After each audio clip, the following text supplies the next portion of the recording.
diehard viewers of the channel know that we're moving from Germany to the United States in like 3 weeks.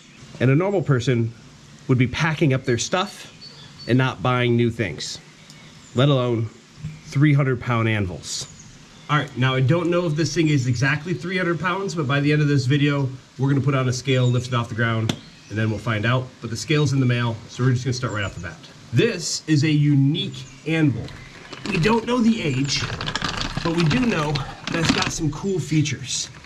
There's a 45-degree bevel off the side here that's supported.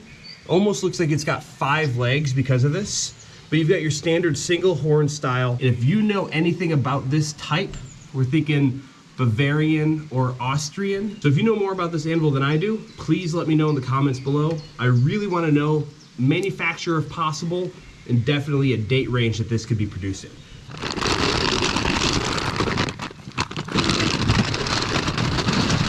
So here's what I have rigged up. Ratchet strap around that main 6x8 beam. I've got a block and tackle and a ratchet strap sling around the anvil. Keep your feet clear, because I'm not sure what these ratchet straps are rated for. In Germany, they say, on the package, it says 100 Dan. I don't know how strong Dan is, but hopefully 100 of him can pick up this anvil. I think it's about newtons or something. Yes, I know it's insanity to buy such a huge piece of equipment right before moving out of the country. But when I initially got this job in Germany, we agreed to come to Europe just because we could find some of these old cool pieces of equipment. My wife Tila is a blacksmith and I'm a bladesmith, so we're going to put a lot of use to this, and we're renovating something that we found in someone's garden and they gave us for a couple €100. Whew.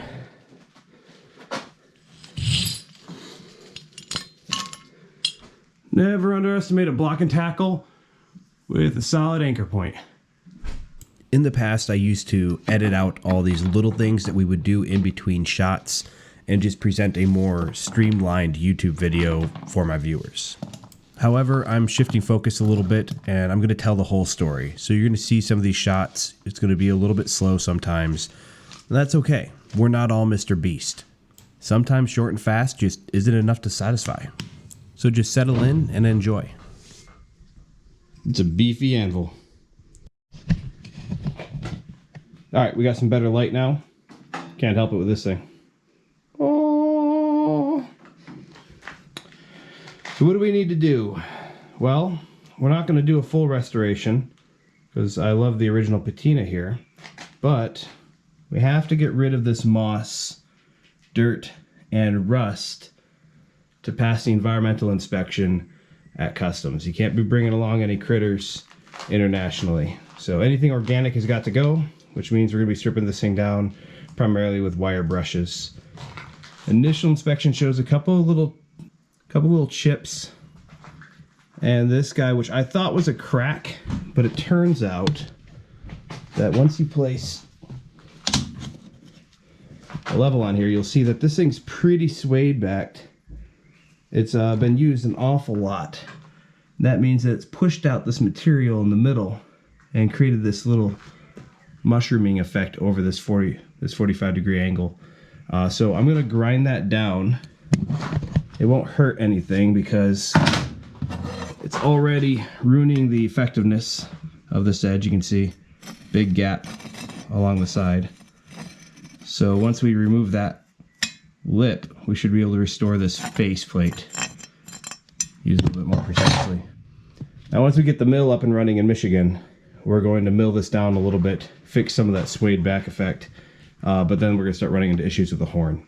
So for today, it's a full cleanup and oiling, and we got to get this thing on a pallet because, well, we're moving in like 3 weeks. Hyperlapse! While researching the history of this anvil, we found out that it was forged, not cast. In this shot, you can even see the mouse hole under the horn. There's a matching one under the heel, and that's where they would put the tongs when putting this to the forge. Flipped it over here. Check out how crusty this is.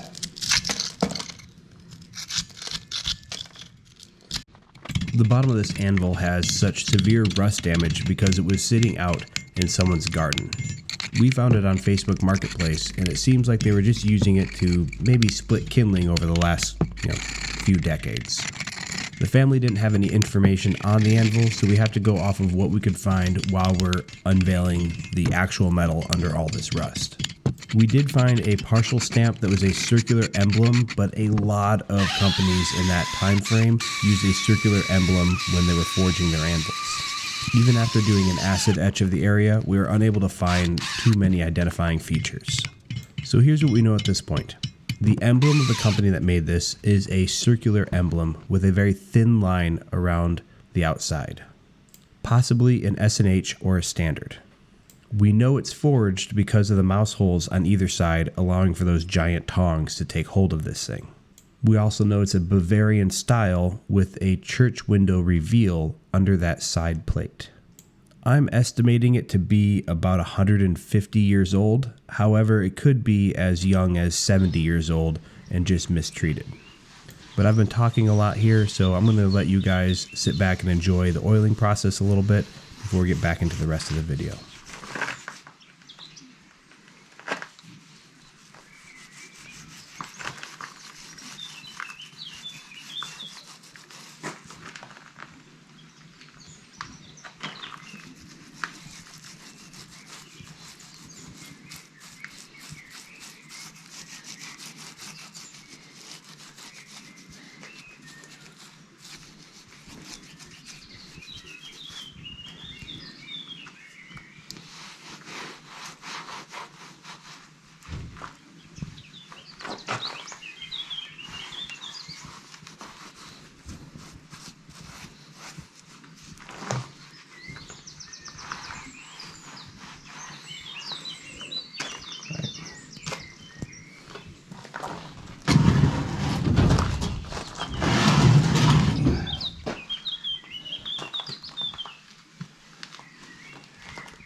So what's the verdict here? Salvageable or not? I don't know why I said salvageable like that. Salvageable? Geez, I got my accents all mixed up moving around the world like this. We have a problem here. This groove is about an 1/8 or 3/16 inch deep. It's a pretty good little groove. I ground it out. There seems to be a little bit of a crack in there, but it's shallow. The good news is this protrudes a solid 1/4 inch all the way down. So if I take this to a machinist and they can take a 1/4 inch off of here, make it perfect and flat and straight again, then this should disappear or nearly disappear. I have no problem. I'll also get rid of all these cold striking marks that are on here. People abusing this. We got some pitting that should take off. So I want a nice clean surface right here. That's also an appropriate, I think it's a 45 degree. That looks a little shallower now that I look at it. Angle right up to here. That's going to bring this in closer, and then we're going to take that 1/4 inch off the whole top as well, and that's going to cause some horn reshaping.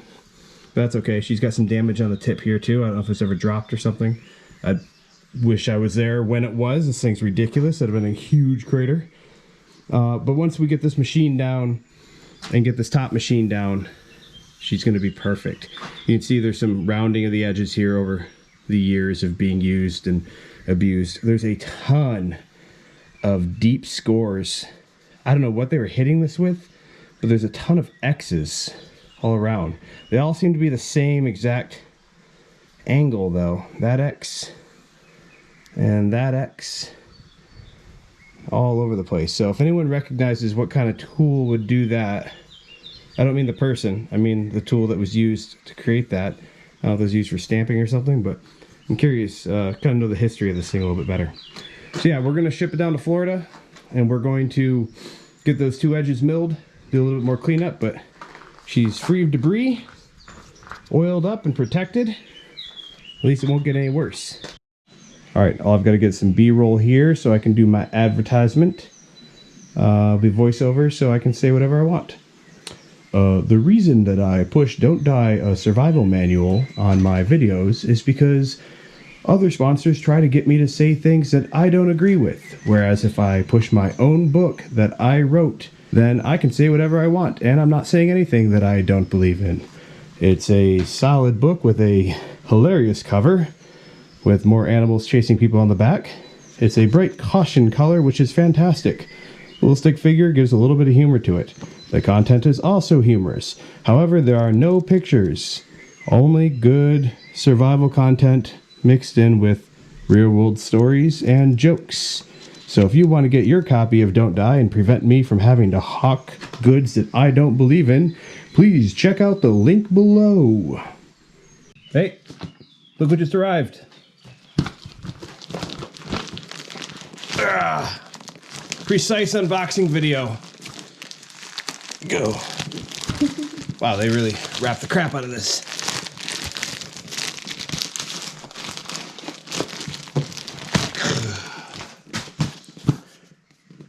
Ooh, a lot of brightness. Crane scale. This should work. User's guide. I'm pretty sure you just hook it up, zero it, and then I'll tell you how heavy things are that you hang from this hook. But if I get confused, I'll use the user's guide.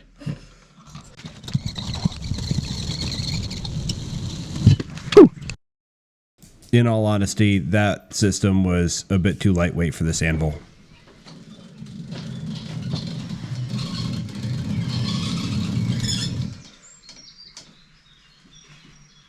$338.5. 338 pounds, or a little over 150 kilograms. That's a serious anvil. My goal was 100 years old and 100 kilograms. This thing is over 100 years old. We're thinking 1880s, 1890s, depending on the manufacturer, which should be S&H or standard, depending on the validity of the forge marks that we found. And we're not sure on those ones because they're pretty worn out, pretty rusted. But we're thinking standard S&H, which is a German company in Bavaria, or a Bavarian style anvil in Germany. And about over 150 kilograms. So that's a big win. Now, like I said at the beginning of the video, we are moving. So the last thing I got to do is get this thing onto a pallet and screwed down as best I can and strapped down as best I can so that the moving company can come pick it up next week. Oh, and if you're wondering, yes, I'm totally prepared for all the rage comments about not milling the top of an anvil because you're going to cut through the hardened steel plate. But this doesn't even have one. So that's it. We are ready to ship this 338.5 pound Bavarian style anvil back to the United States with the rest of the stuff that we've accumulated over here. Thanks for stopping it. Ooh, got the light in my way. Thanks. Ooh, I look creepy. Whew. All right, that was a workout. Thanks for stopping in. I'm going to call it here. Make sure you check out Don't Die, our survival manual, and we'll catch you in the next one.